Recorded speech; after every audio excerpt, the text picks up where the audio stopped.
महाराज की जय. ब्रह्मपुत्र रंगनाथ महाराज की जय. शांती ब्रह्म एकनाथ महाराज की जय. गुरुर्ब्रह्मा गुरुर्विष्णू गुरुर्देवो महेश्वरा गुरुर साक्षात परब्रह्म तस्मै श्री गुरुवे नमः. ब्रह्मानंदं परम सुखदं केवलं ज्ञानमूर्ति द्वन्द्वातीतं गगनसदृशं तत्त्वमस्यादिलक्ष एकं नित्यं विमलमचलं सर्वार्थि साक्षिभूतं भावारहितं त्रिगुणरहितं श्री सद्गुरुं नमामि. सच्चिदानंद सद्गुरुनाथ महाराज की जय. सद्गुरु मागीर महाराज की जय. सद्गुरु बाळासाहेब महाराज की जय. ब्रह्मपुत्र रंगनाथ महाराज की जय. शांती ब्रह्म एकनाथ महाराज की जय.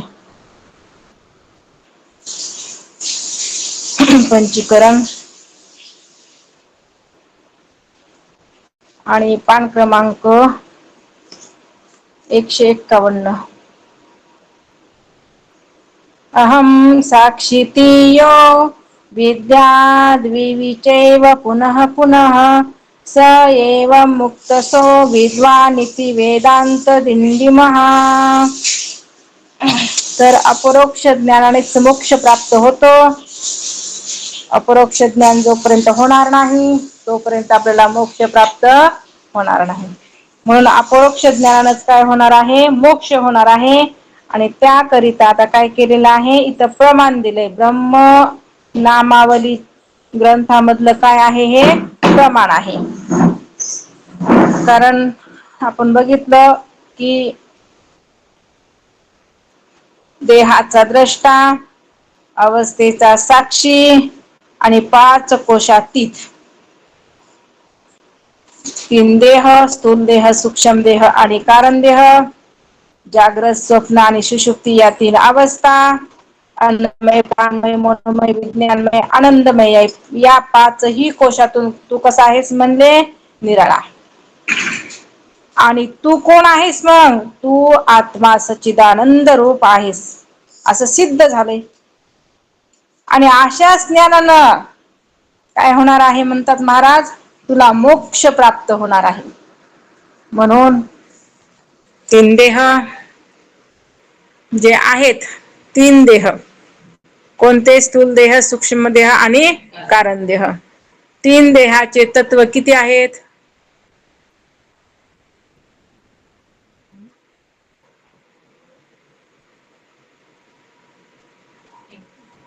ज्याला येते त्यांना हात वरी करायचा. 3 देहाची तत्व किती आहेत,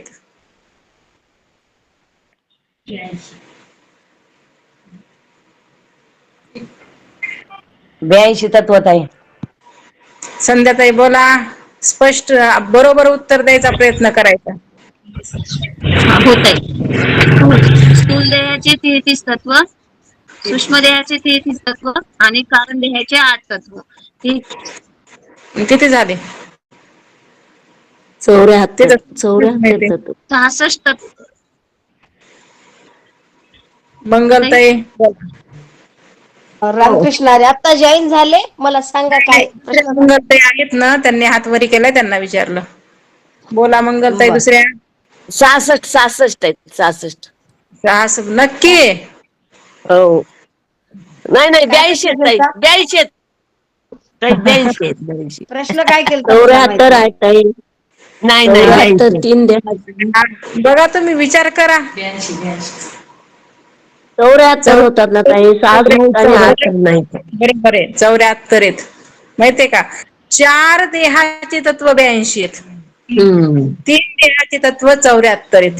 कारण 33 आणि 33 किती झाले, 66. आणि कारण देहाचे 8 सोडायचे. कारण देहाचे किती झाले, 74 तत्व. हे 74 तत्व कोणते कोणते आहेत विद्याताई? जय गुरुदेव ताई. स्थूल देहाचे 25 तत्व आहेत.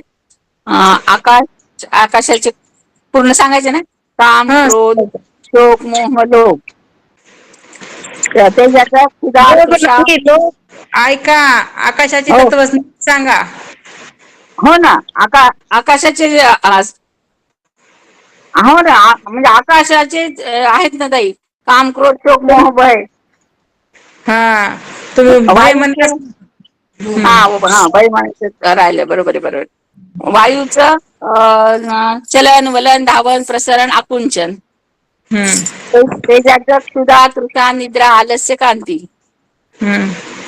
आपाचं शुक्र, शोणित, लाला, मूत्र, स्वेद. हम्म. आणि पृथ्वीचं अस्थि, मांस, त्वचा, नाडी, रोम. हे हम्म. 25 तत्व. आणि जागृत अवस्थेचे 8 तत्व. जागृत हम्म. अवस्था, स्थान, वैखरी वाचा, स्थूलभोग जान, क्रियाशक्ती, रजोगुण मान, अकार मात्रा, विश्वाभिमान. असे बरोबर. 33 तत्व आहेत. हे झाले स्थूल देहाचे 33 आता तत्व. आता सूक्ष्म देहाचे, आता सूक्ष्म देहाचे मंगलताई बोला. रामकृष्ण हरी. हम्म. आकाश, वायू, तेज, आप, पृथ्वी हे 5 हम्म. भूत आकाशाचे. अंतकरण पंचक, अंतकरण मन, चित्त, बुद्धी, अहंकार.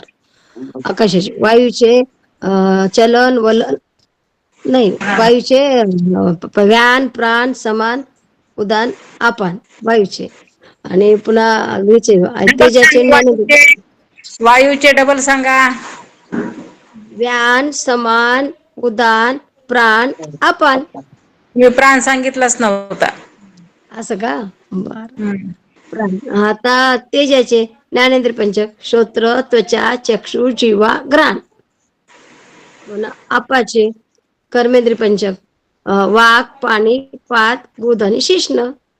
आणि पृथ्वीचे शब्द, स्पर्श, रूप, रस, गंध हे 25 तत्व. आणि स्वप्नावस्थेचे 8 तत्व. स्वप्नावस्था, कंठस्थान, मध्यमवाचा, प्रविक्त भोग जाणं, ज्ञानशक्ती, सत्वगुण मान, उकार मात्रा, तेजसाभिमान. हे 8. हे 8 आणि ते 25, 33. मी याच्यापेक्षा वेगळा दृष्ट साक्षी आहे. आता हे काय पूर्ण झाले? सांगायचं का? नाही नाही, हे काय झाले? स्थूल देहाचे 33 विद्याताईनं हा सांगितले. सूक्ष्म हा देहाचे 33 मंगलताईनं सांगितले. किती झाले? 66 66. तत्व. आता राहिले कारण देहाचे तत्व. आता कारण देहाचे तत्व सांगा शिंदेताई. हम्म.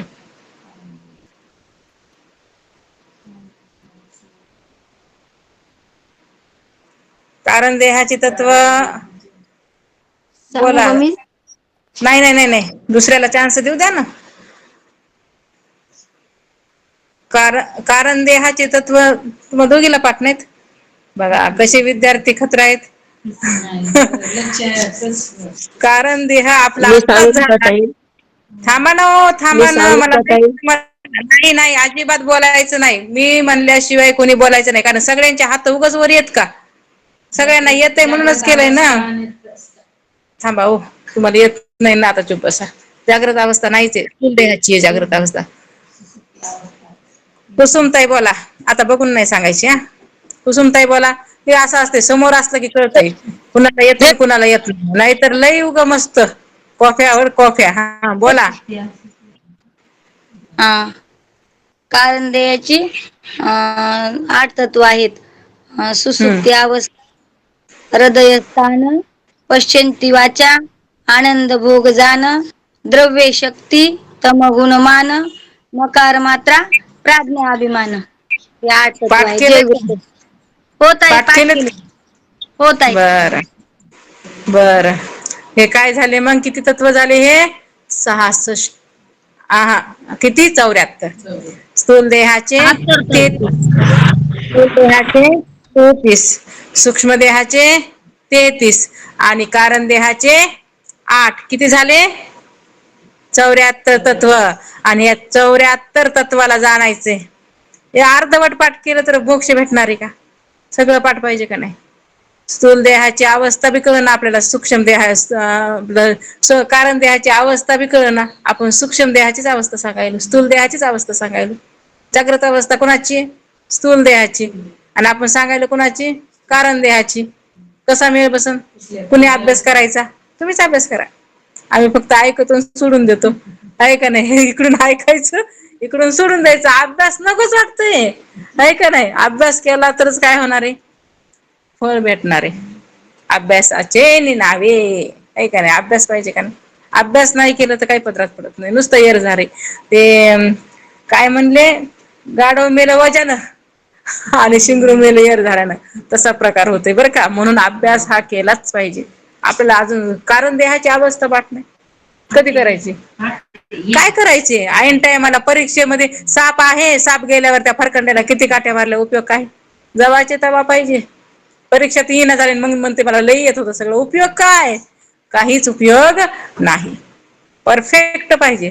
कारण इथं नाही जमत, दुसरीकडे जमतंय कमी जास्त, पण इथं जमत नाही. सोनाराच्या दुकानात जरासं बी एवढं बी जास्त जमत नाही जायला. जमतंय कारण कमी बी जमत नाही, किती नुकसान आहे. तसं इथं धारवार ते कसं तराजू इकडं, काटा कसा असतो इथं, धारवार असतो माहितीये का परमार्थामध्ये. असं म्हणून 3 देह तसे 4 देह येत. आता 3 देहातच आपल्याला इथं काय दिलंय, 4 देह बी नको म्हणले, 3 देहच पाठ करा, सवलत दिली. मोक्ष पाहिजे ना तुम्हाला, सवलत दिली. नाही तर नाही कारण देह, 3 देहाचीच अवस्था, 3 देहच सांगितले तर 3 देहाचा द्रष्टा हो म्हणले, झालं तुला मोक्ष भेटते. पण आपल्याला 3 देह पण काय नाहीत, आता पुरेपूर पाठ नाहीत. कधी करायचे? किती दिवस झालं पंचीकरण ऐकून? 4 वर्ष. तरी पण तत्व व्हायलेत का पाठ? आपल्याला काय म्हणायचं, काय म्हणायचं आपल्याला? तत्वच पाठवणार तर वेगळे कधी निघा. तत्वच पाठ होईना तर खरंच ना, वेगळं कधी निघतंय ना तत्व. म्हणून तर म्हणले परमार्थामध्ये शब्द ज्ञानी हवाचे. ठीक आहे, पण लई दिवस शब्द ज्ञानी नका राहू, अनुभव घ्या. मग आपल्याला शब्द ज्ञानच नाही अजून, तर उतराव कधी? म्हणून उतरावं लागेल बरं का, लक्षात राहू द्या. संसार सगळ्यांनाच आहे, संसारात कुठं सुख आहे? ऐका नाही, कुणाला सुख आहे संसारात? आणि कशाला बसायचे त्याला धरून? तुको बरं आहे प्रत्येक गोष्टीला. बरं झालंय देवा काय म्हणले, बाई मी कर्कशा निघाली का म्हणले, नाही तर मी त्याच्यात अडकलो असतो ना. ऐका नाही, त्याच्यामुळं आपण संतांचे विचार मनामध्ये घ्यायचे, संसार सोडून द्यायचा. सांगायलाच नाही एवढं ओरडू ओरडू आपल्याला संत महात्मे, कशाला अडकायचं त्याच्यात? लोकांचं बघायचं नसतंय, आपलं बघायचं. ह्याचं लय चांगलं, त्याचं लय, काय करायचं लोकांना? आपण आपलं बघायचं. आपल्याला आहे ती स्थिती अनुकूल आहे, मनुष्य देहच अनुकूल आहे. कशासाठी? परमार्थासाठी. दुसरा विचारच करायचा नाही. दुसरं आपलं प्रारब्धानं आपणच केलंय ना, आपल्यालाच भोगायला आले. जे आपण केलंय का ते आपल्याला भोगायला आले, आणि ते आपण नाही का आनंदानं भोगायचं.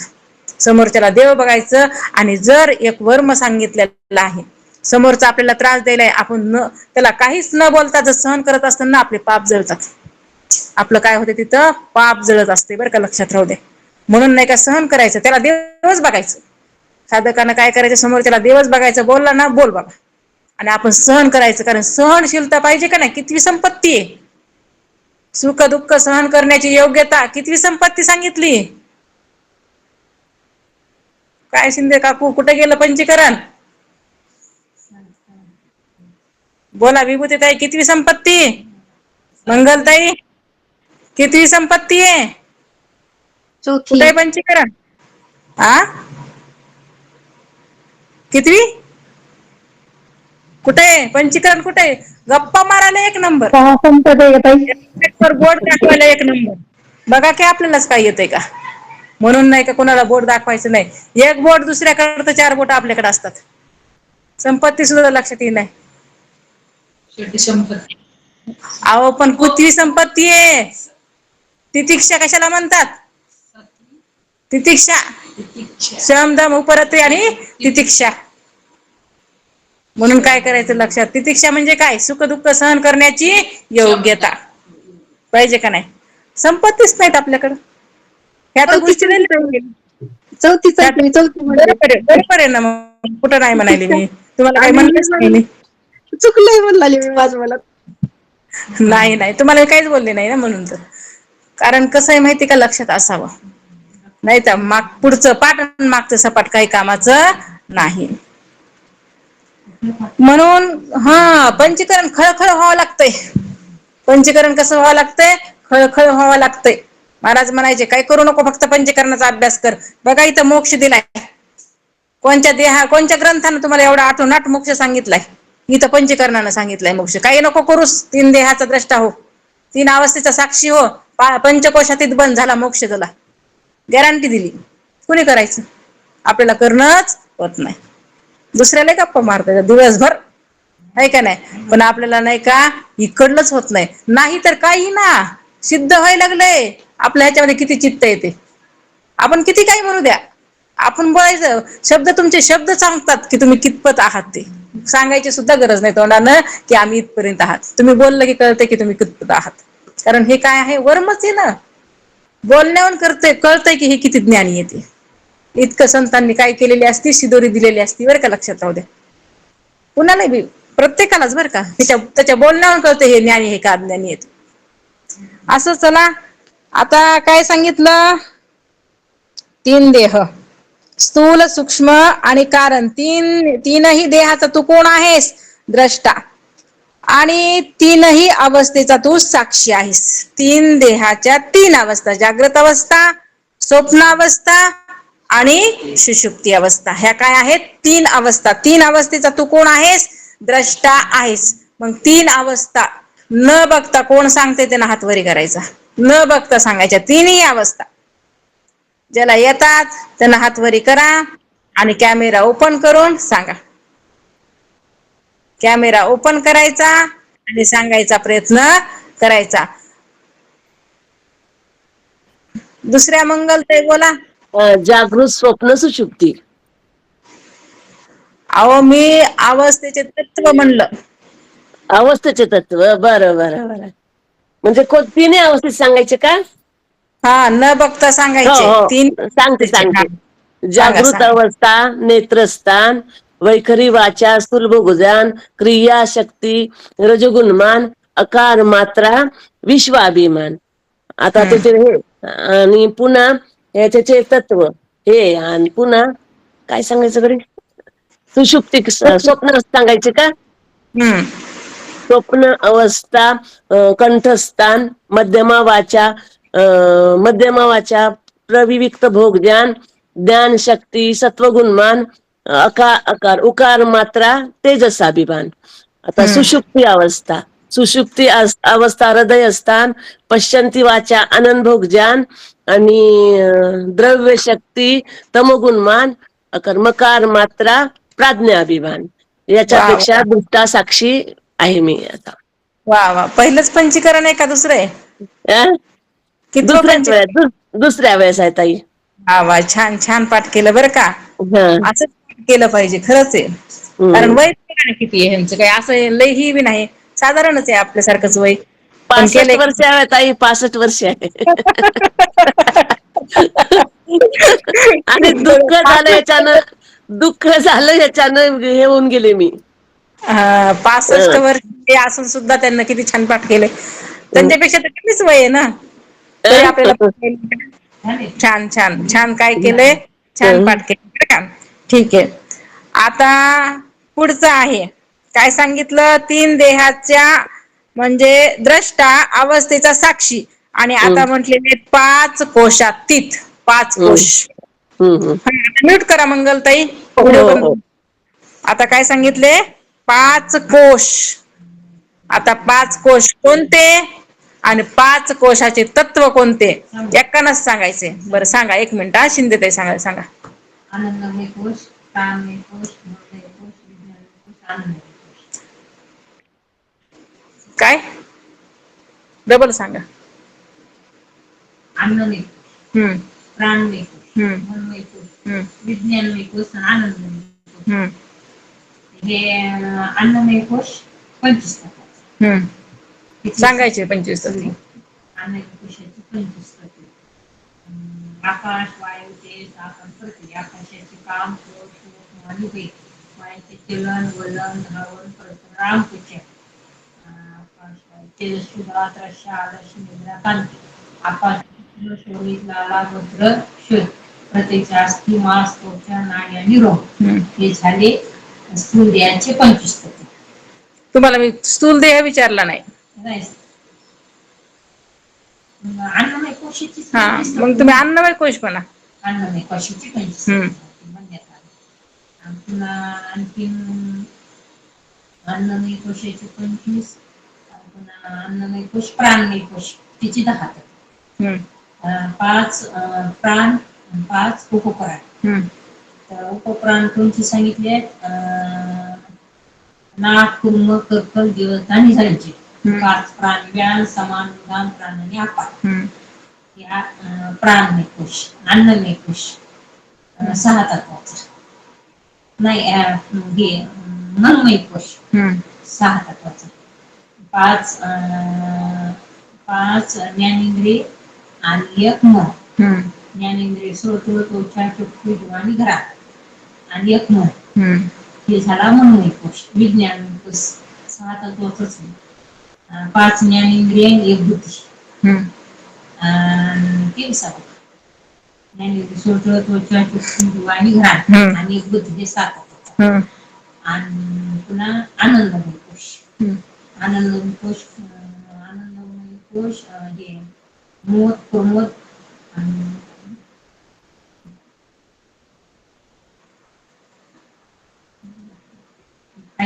बर ठीक आहे. तरी छान प्रयत्न केला, छान पाठ केलंय बरं का.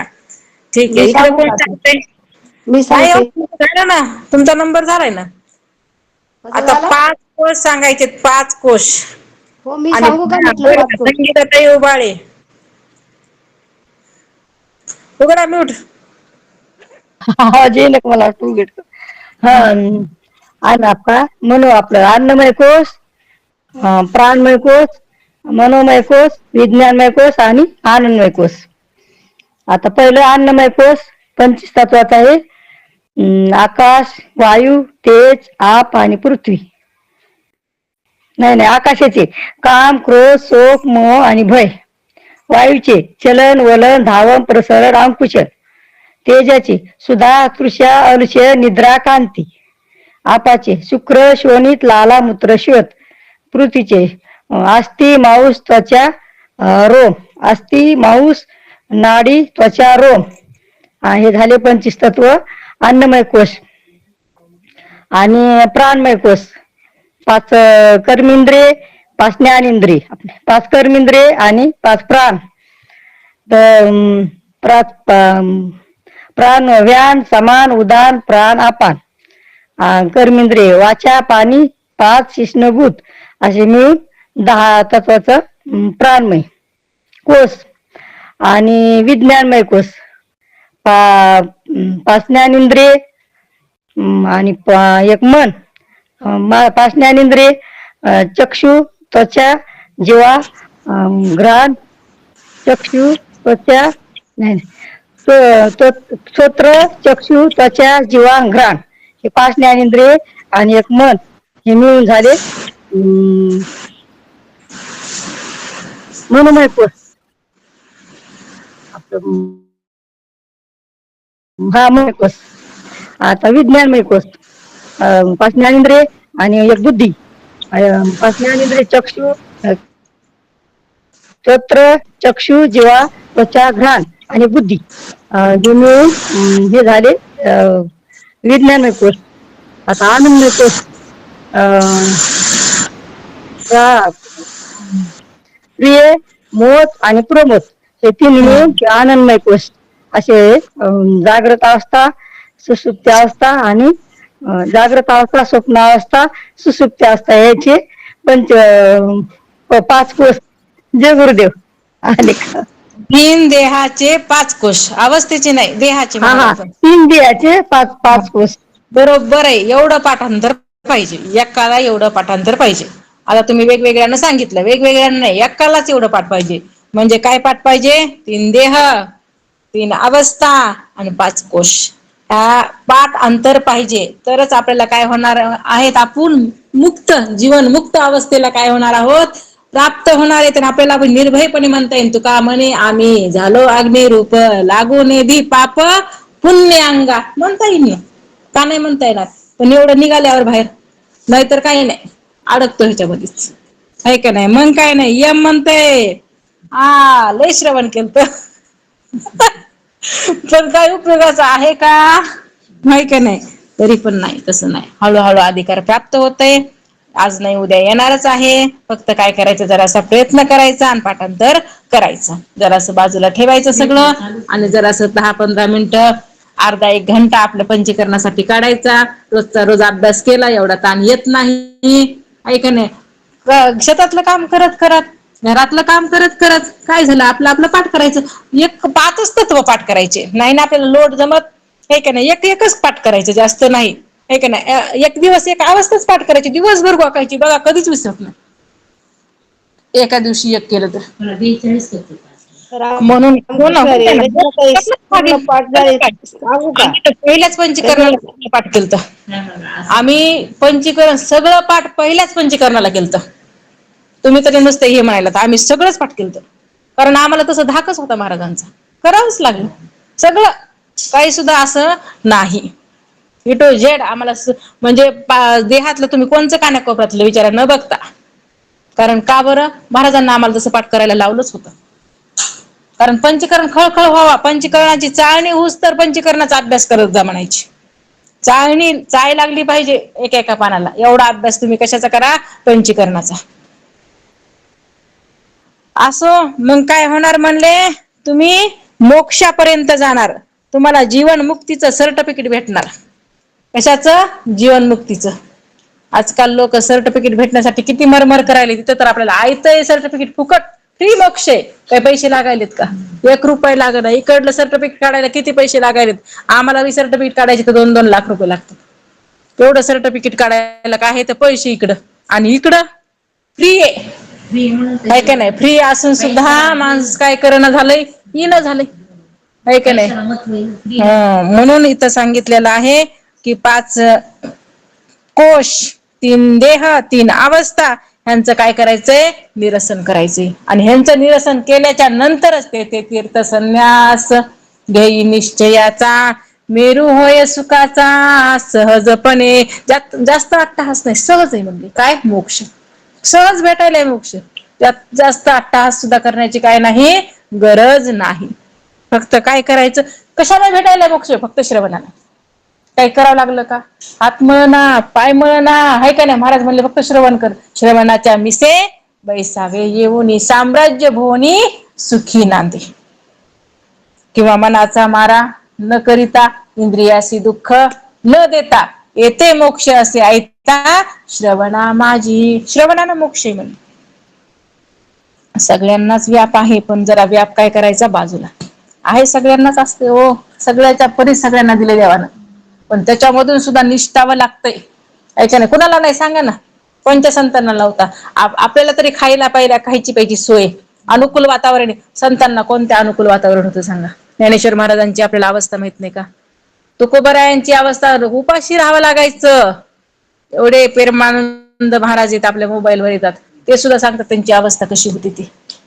उपाशी राहायचं म्हणले, भागायचं तर कुणालाच नाही. भूक लागली तरी सहन करायचं, दिलं समोर जर एवढूस बर्फी काही तर ते खायचं आणि पाणी प्यायचं आणि राहायचं, पण महागायचं नाही. व्रतच धरलं होतं म्हणजे, महागायचं नाही, मागून खायचं नाही. बघा काय अवस्था होती. आपल्याला तर सगळंच आहे, आपल्याला काही करायचं बी सांगितलं नाही. गृहस्थ आश्रमाला लय सूट दिला. कलियुगामध्ये अजून जास्त बघा ना, ते लोक, ते सत्ययुगाचे लोक म्हणतात आमचा जन्म कलियुगामध्ये व्हावा, आणि आपल्याला तर भेटलायच ना. कारण का, कलियुगामध्ये लवकर मोक्ष भेटते. कलियुगामध्ये काय होतंय, लवकर जास्त तपश्चर्या करण्याची गरज नाही. म्हणून ते याचना करायला लागलेत कशाची, कलियुगात. कारण तिथं बघा ना, आता वाल्मिक ऋषी होते, किती तपश्चर्या करावी लागली. त्यांच्या हातात काठी होती, ऐका नाही, त्याला सुद्धा पालवी फुटली होती म्हणली. इतकी तपश्चर्या, पूर्ण वारुळ काय झालं होतं, अंगावर चढलं होतं. एवढी तपश्चर्या केलेली. तेव्हा म्हणले वाल्मिकी तरला, उलट्या नामस्मरणा, उगीच नाही, कष्ट करणंच लागतात. सहज कोणची परमार्थ, अहो तुमचा संसार सहज भेट ना तुम्हाला. संसारातला एखादा विषय सुद्धा सहज आपल्याला भेटतोय का, ऐका काहीतरी प्रयत्न करावा लागतात. ही परमार्थ आहे. साध्या खुर्चीला लोक मरमर करायला लागलेत, मरायला लागलेत खुर्चीसाठी, ऐका नाही. आपल्याला तर सहज भेटणारे, पण आपण इकडे काय करत नाहीत, प्रयत्नच करत नाही. म्हणून म्हणले आता तरी उघडी डोळे उठा, बस झालं किती दिवस झोपायचे. कुठं, अज्ञानाच्या निद्रेमध्ये. कुठं जागे वारे आता, स्मरण करा पंढरीनाथा, भावे चरणी ठेवा माता, चुकवी व्यथा जन्माच्या. जन्माच्या व्यथा चुकवा लागतात.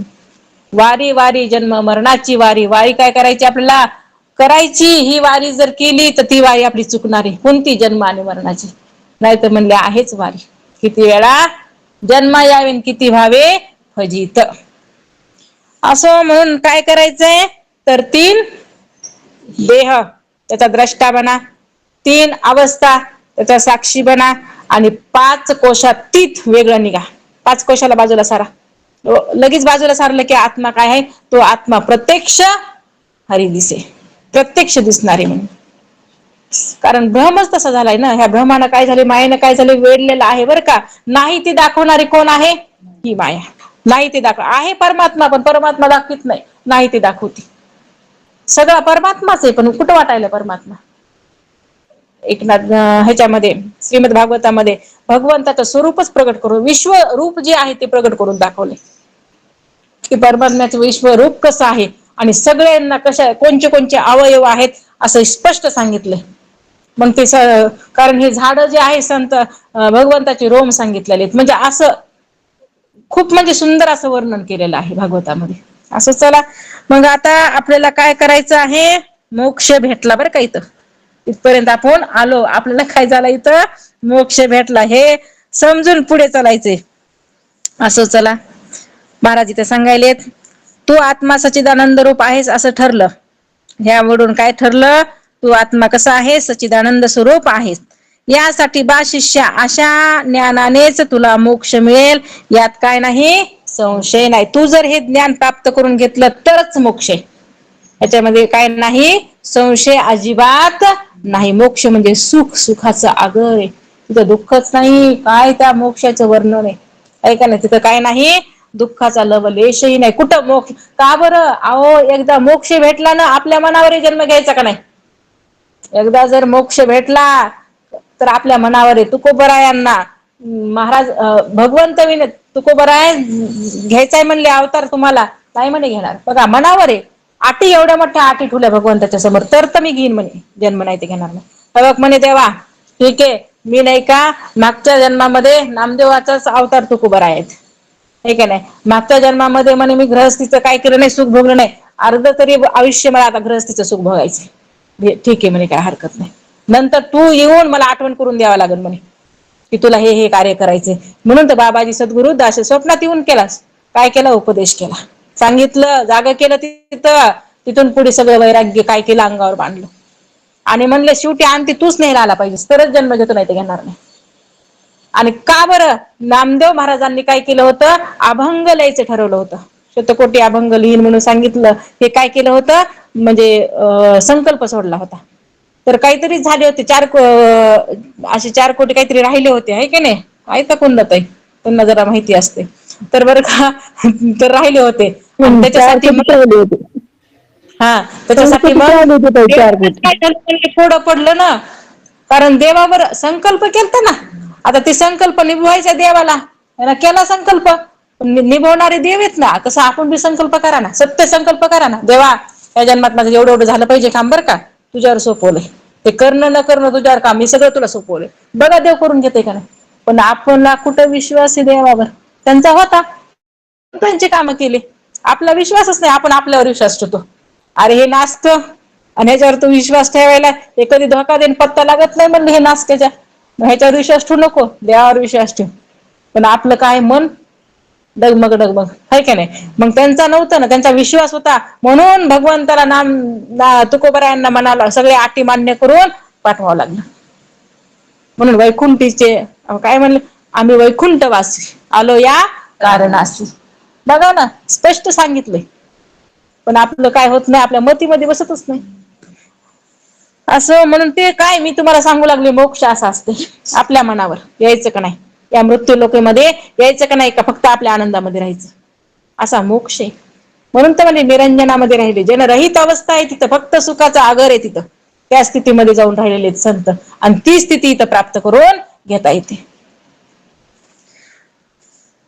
अशा ज्ञानानेच काय होणार आहे, तुला मोक्ष मिळेल, यात काय नाही म्हणले, अजिबात संशय नाही. आत्म्याच्या अपरोक्ष ज्ञानानेच मोक्ष प्राप्त होतो, यास ब्रह्म नामावलीचं काय केले आहे, हे प्रमाण दिलेलं आहे. व अहम साक्षितीयो विद्या द्विवितीचेव पुनः पुनः स एव मुक्त सो विद्वान इति वेदांत दिंडी महा. अर्थ, वर सांगितलेल्या रीतीने 3 देह, 3 अवस्था, पंचकोश, भोग भोक्ता आणि भोग्य इत्यादी सर्वांचे वारंवार विवेचन करून ती देहादिक सर्व दृश्य आहेत आणि आपण त्या सर्वांचा द्रष्टा साक्षी आत्मा हो असे जो पुरुष निश्चयाने जाणतो तो मुक्त आहे. निश्चय पाहिजे, खरंच मी आहे आपला निश्चय. बाईचा तर दगमगच न झालाय, हलनावी झालाय, अजून इतका घट्ट फिबिकॉलचा त्या जोडासारखा काय झाला, पक्का झालाय की मी बाईच आहे. वाटच न झालंय की मी कोण आहे, आत्मा आहे का मी देव, कुठं वाटायले. नाही नाही नाही, हे माझं ते माझं, ह्याच्यातच आपण काय झालो, अडकलो. कधी होईन देव जाणं. आणि इथं तर महाराज म्हणतात तुला असा भाव झाला पाहिजे, ते बी निश्चयात्मक झाला पाहिजे की मी कोण आहे, परमात्मा, मी सच्चिदानंद स्वरूप परमात्मा आहे. ह्याच्यासाठीच करायचंय. दुसरं साधन, प्रत्येक साधन कशासाठी करायचंय, ह्याच्यासाठीच करायचंय. आज मी सकाळच्या पाठामध्ये हेच निघालं, साध्य आणि साधन हाच प्रकार होता. म्हणून महाराज इथं म्हणतात की काय करावं लागेल, निश्चयाने जाणून. तू जर निश्चयानं जाणतो तो मुक्त होतो. अजून असं नाही म्हणले जे जाणणारा तोच मुक्त नाही, जो जाणतो, ज्यांनी जाणून घेतलंय तोच मुक्त होणार. ज्याने नुसतं पाठ केलं ते मुक्त होणार नाही. काय करता पाठांतराला, पाठ केलं म्हणजे काय मोक्ष भेटला काय? तुम्हाला बिन बघता पाठ झालं म्हणजे काय तुम्हाला मोक्ष, सब्बासकी भेटली बाबा, बरं झालं पाठ केलं. आता काय करा, निघा. निघलं तर काय मोक्ष, नाही तर पाठ केलेलं काय नाही, मोक्ष नाही. पाठांतरामध्ये जास्त राहायचं नाही. काय करायचं, अनुभव घेऊन बाजूला निघायचं. नाही तर पाठांतर केलं तिथं अहंकार वाटते, मला एवढं पाठ आहे, मी एवढं उत्तर देतो, मी एवढं सांगतो, तिथं अहंकार वाटते. चौकून बांधलं जाते जीव, ऐका नाही, इतकं सोपं नाही. म्हणून काय पाहिजे, जोडीला भक्ती. म्हणूनच पाहिजे, नुसत्या ज्ञानामध्ये अहंकार लय येते. बघा ना, जेव्हा आहे प्रसंग की ज्ञानेश्वर महाराज आणि नामदेव महाराज दोघ जण निघाले होते, ऐका नाही, तीर्थ काय करायचे होते, तीर्थ भ्रमण करायचे होते, ऐका नाही. मग ज्ञानेश्वर महाराज आणि नामदेव महाराजांना काय केलेलं आहे तर सोबत नेलेलं आहे. मग नेल्याच्या नंतर जेव्हा मारवाड देशामध्ये जाऊन पोहोचले तेव्हा त्यांना लागली तहान. चालून चालून काय लागली होती, तहान लागली होती. तहान लागली, एक विहीर होती तिथं, आणि त्या विहिरीमध्ये पाणी एकदम बुडाला गेलं होतं. आणि ते पाणी तर प्यायचंय, आता बुडाला तर कसं जावं. आता ज्ञानेश्वर महाराज होते आणि नामदेव महाराज होते, बरं का. तर ज्ञानेश्वर महाराज योगी होते, नामदेव महाराजाला कुठं योग येत होता, नव्हता येत. मग ज्ञानेश्वर महाराजांनी योगाच्या ह्यानं काय केलं, पोपटाचं रूप घेतलं आणि खाली बुडाला गेले आणि पाणी पिलं. ज्ञानेश्वर महाराजांना पिलं पाणी, वरी आले. आणि वरी आल्याच्या नंतर नामदेव महाराजांना बी आता चालून चालून तहान नव्हती का लागली, त्यांना बी आता तहान लागली होती. आता मग ज्ञानेश्वर महाराज म्हणे, नामदेवा चला तुम्हाला बी पाणी पाजवितो. नको म्हणे, काही का नाही, पहिले जाऊन पिऊन आलेत, पहिले नाही काही म्हणले, पिल्यावर म्हणले नामदेवा चला मी तुम्हाला, नाही म्हणे. जर तो देव काय आणि म्हणले आता पाणीवरी, मी काय आता काय करणार नाही. जर खरंच ही आसन, त्यानं काय केलं, नामदेव महाराजांना त्या भगवंताचा धावा केला तिथं, मी उतरणार नाही म्हणले त्या कुंभामध्ये, त्या विहिरीमध्ये. जर असेल त्याला काळजी तर वरी येईन, नाही तर नाही येणार मी, असंच नाही. बघा ना, निश्चय कसा असतो. घट कशी असं संत देहाची आसक्ती असते का, नाही मला प्यायचं, मी व्याकुळ झाले, मला पाहिजे पाणी, असं नाही ना. तिथं कशी क्षमता असते बघा, नाही का नाही. असेल त्याला जर माझी ही काळजी तर देईन पाणी, नसतं नाही. तिथं धावा केला पंढरीनाथाचा, धाव पावरे पांडुरंगा. त्या पांडुरंगाने ती विहीर अगदी म्हणले वरी वाहायला लागली, एवढं पाणी वरी आलं. विहिरी नुसता धावा केला पांडुरंगाचा, तर ती पाणी ती विहिरीतून असं ही होऊ लागलं, उलटू लागलं, उकळ्या मारू लागलं. आणि तसं पाणी पिलं नामदेव महाराजांना. हे लक्षात ज्ञानेश्वर महाराजांच्या आलं. ज्ञानेश्वर महाराज म्हणले, काय नामामध्ये ताकद आहे म्हणे. ज्ञानेश्वर महाराज स्वतः म्हणतात नामामध्ये किती ताकद आहे. तिथून पुढे प्रचार ज्ञानेश्वर महाराज म्हणतात, ज्ञानापेक्षा योगापेक्षा नामामध्ये किती ताकद आहे. आणि नंतर मग ज्ञानेश्वर महाराजांनी तिथून नामाचा प्रचार केलेला आहे. हे काय, म्हणून संत चरित्र अवश्य वाचले पाहिजेत. आपल्याला खूप ज्ञान होते संतांचे चरित्रानं, काय होतंय भरपूर, कारण आपल्याला आकलन येते, समज येते, कसं राहायचं, कसं वागायचं, कसं चालायचं, कसा अभ्यास करायचा, आणि तिथपर्यंत कसं जायचं. फक्त त्यांचं चरित्र शिकवते आपल्याला. म्हणून अवश्य वाचली पाहिजेत. असं म्हणून इथं सांगायला लागलेले आहेत की द्रष्टा साक्षी आत्मा हो असे जो पुरुष निश्चयाने जाणतो तो मुक्त आहे आणि तोच विद्वान पण आहे. त्याला विद्वानाची पदवी दिली, त्याला जीवन मुक्ताची पदवी दिली. कुणाला कुणाला दिली जीवन मुक्ताची पदवी? कुणाला दिली? कुणाला द्रष्टा दिली? साक्षी होणाऱ्याला, दृष्टा आणि साक्षी होणाऱ्याला, मुमुक्षुला. काय तुमचं आता तुम्हाला काय म्हणू मी? कुणाला दिली मंगलताई? मंगलताई बोला. नामदेवाला. विद्वान पदवी कुणाला दिली? बोला उषाताई. जीवन मुक्त माणसाला ह्याची पदवी दिली. कुंदाताई. जीवन मुक्ताला दिली पदवी. ऐकू आलं. कुंदाताई बोला. ताई मी परवा खायलाही गर्द आहे सगळं. बरं झालं. विद्याताई बोला. म्हणजे देहाला मी म्हणत नाही तो. जय गुरुदेव ताई. हा आपण द्रष्टा साक्षी आत्मा होय असं निश्चयाने जाणतो त्याला विद्वान ही पदवी दिली. कुसुमताई बोला. जय गुरुदेव. तीन देहाचा, तीन अवस्थेचा, पंचकोशातीत मी हा साक्षी आहे, द्रष्टा याचा, याला ही पदवी दिलेली ताई. एवढं माहिती ना. ऐका नाही काय म्हणले? तीन देहाचा किती तेच विषय चालू ना आपला. तीन देहाचा द्रष्टा, अवस्थेचा साक्षी आणि पाच कोशात तीच झाला तोच जीवनमुक्त. त्यालाच काय दिलेली आहे? विद्वानाची पदवी. जीवनमुक्त केव्हा हे बी कळावं लागेल ना. नुसतं जीवनमुक्त विद्वान म्हणल्यानं जमत नाही. जीवनमुक्त केव्हा होतो? जेव्हा हे पूर्ण निश्चय होईल तेव्हा तो काय झाला? जीवनमुक्त. तोच कोण आहे? विद्वान आहे असं सांगितलंय. त्याला विद्वानाचं पद दिलंय. त्यानं काय केली? विद्वत्ता जाणून घेतली शास्त्रातली, नाहीतर नाही. म्हणून एकले अवधान दीजिये, आहे का नाही? मग सर्व सुखाशी पात्र होजिये. इथं अवधानच नाही, तर प्रवासावर करत करत पंचीकरण, स्वयंपाक करत करत पंचीकरण, आहे का नाही? भांडे घासत घासत, लेकरं सांभाळत, विनय सांभाळत पंचीकरण, आणि इथं पाहिजे मोक्ष. कसं शक्य आहे? सांगा ना, कसं शक्य आहे? आणि आपल्याला वाटते आपल्याला बी तशी गती व्हावा, आपल्याला बी ती अवस्था प्राप्त लय कठीण आहे. परमार्थ ही कशी आहे? सुळावरची पोळी. उगच म्हणलंय का? सुळावरची पोळी आहे, येते पाहिजे जातीचे येर गबाळ्याचे काम नव्हे. गबाळ नाही जमत इथे, येर गबाळ म्हणले, काय का नाही? भोळ म्हणले नाही, येर गबाळ. म्हणजे कसं असतंय? सगळीकडेच गबाळ खातं असते. त्याचं गबाळ खातं कुणाला म्हणायचं माहिती का? संसारातलं गबाळ कुणा